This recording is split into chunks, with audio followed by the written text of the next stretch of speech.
Complete Guide to IRMAA. If you're a retiree with income above certain thresholds, you're paying a hidden surcharge on your Medicare premiums that many people don't discover until it's too late. It's called IRMAA, the Income-Related Monthly Adjustment Amount, and it can add thousands of dollars per year to your Medicare costs. Today I'm going to explain exactly how IRMAA works, who it affects, and the strategies to minimize or avoid it entirely. IRMAA is a surcharge on top of the standard Medicare Part B and Part D premiums. It's based on your modified adjusted gross income from 2 years prior. So your 2026 Medicare premiums are based on your 2024 tax return. This 2-year look back is critical for planning because by the time you see the surcharge, it's too late to change the income that triggered it. The standard Part B premium in 2026 is approximately $185 per month. But if your income exceeds the IRMAA thresholds, you pay more. For individuals, the first threshold is approximately $103,000 in MAGI. For married couples filing jointly, it's approximately $206,000. Above these thresholds, the surcharges kick in across 5 income tiers. Let me lay out the 2026 IRMAA brackets for individuals. At the first tier, income from $103,000 to $129,000, you pay an additional $74 per month for Part B, bringing your total to approximately $259 per month. At the second tier, $129,000 to $161,000, the surcharge is approximately $185 per month, total $370. At the third tier, $161,000 to $193,000, the surcharge is approximately $295 per month, total $480. At the fourth tier, $193,000 to $500,000. You pay approximately $406 more, total $591. And at the highest tier, above $500,000, you pay the maximum surcharge of approximately $443 more, total $628 per month.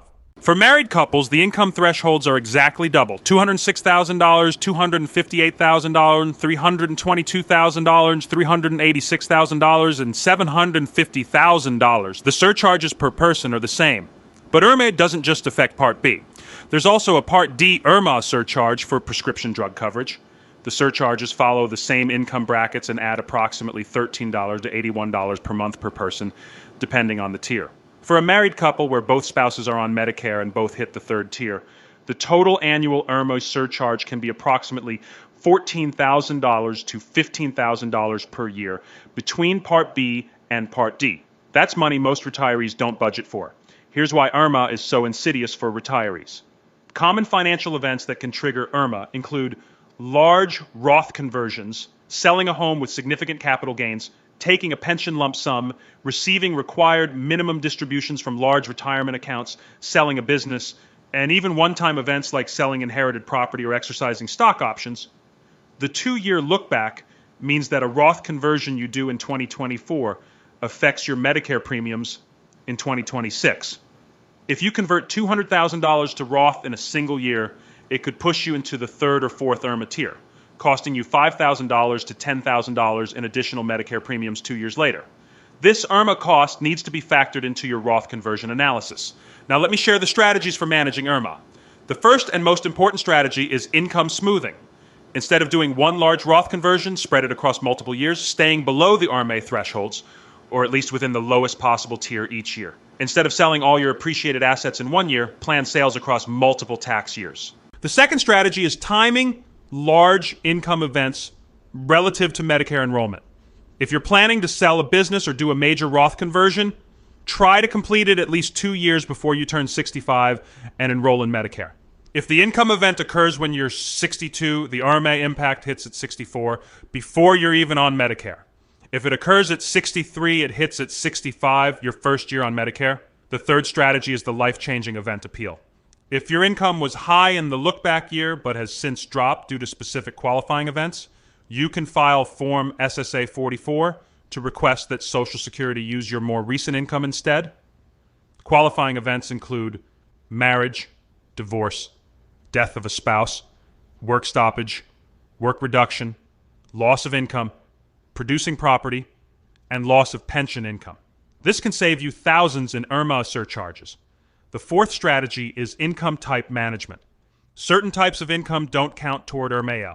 Roth IRA distributions don't count because they're not included in MAGI. Health savings account distributions for medical expenses don't count. Return of basis from non-retirement accounts doesn't count. By strategically drawing from these sources, you can keep your MAGI below IRMAA thresholds. The fifth strategy is bracket management with charitable giving. Qualified charitable distributions from your IRA directly to charity reduce your taxable income and therefore your MAGI. If you're taking RMDs that push you over an IRMAA threshold, redirecting some of those distributions as QCDs can pull you back below the threshold. The sixth strategy involves municipal bond income. While muni bond interest is tax exempt for income tax purposes, it is included in MAGI for IRMAA calculations. If you hold substantial municipal bond positions and are near an IRMAA threshold, this is an unexpected gotcha that many retirees miss. Let me give you a concrete example of IRMAA-aware planning. John and Mary are married, both 70 and on Medicare. Their baseline income from Social Security and pension is $160,000. They want to do $100,000 in Roth conversions annually. Without planning, their MAGI is $260,000, putting them in the second IRMAA tier and costing approximately $7,400 per year in surcharges for the couple. Instead, they convert $45,000 per year, keeping their MAGI at $205,000, just below the first threshold of $206,000. They avoid all IRMAA surcharges. The conversion takes longer to complete, but they save approximately $7,400 per year in Medicare surcharges. Over 5 years, that's $37,000 in savings just from IRMAA management. They also use QCDs for their charitable giving, directing $20,000 per year from John's IRA directly to charity. This reduces their MAGI by $20,000 while satisfying their charitable goals and part of their RMD obligation. Here's another often overlooked aspect of IRMAA. It's per person. If both spouses are on Medicare, each spouse pays the surcharge separately. A married couple in the fourth tier pays double the individual surcharge, which is approximately $9,700 per person per year for Part B alone, or $19,400 for the couple. Let me also address the interaction between IRMAA and the Medicare Part D donut hole. IRMAA surcharges for Part D are on top of your regular Part D premium. And unlike the regular Part D premium, the IRMAA surcharge doesn't count towards your out-of-pocket spending for purposes of reaching catastrophic coverage. It's purely an additional cost with no offsetting benefit. Here is your IRMAA action plan. Step 1, check your current MAGI and identify which IRMAA tier you're in or approaching. Step 2, project your income for the next 2 years, since that determines your Medicare premiums 2 years later. Step 3, if you're doing Roth conversions, calculate the conversion amount that keeps you below the next IRMAA threshold. Step 4, if you experienced a life-changing event that reduced your income, file Form SSA 44 immediately.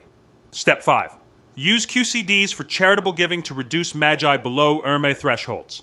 Step 6, draw from Roth accounts and HSAs when possible to keep MAGI down.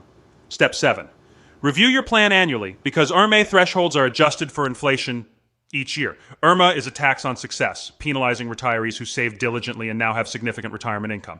But it's a tax that can be managed with proper planning. Understanding the thresholds, the 2-year look back, and the strategies to control your MAGI gives you the power to minimize this hidden cost of Medicare. Hey, before you go, if you're serious about your retirement, we'd love to help. Scan the QR code on screen right now or visit the link in the description to book a completely free strategy session with a qualified professional. It only takes a couple minutes to fill out, and there's absolutely no obligation. Take the first step today. We'll see you in the next one.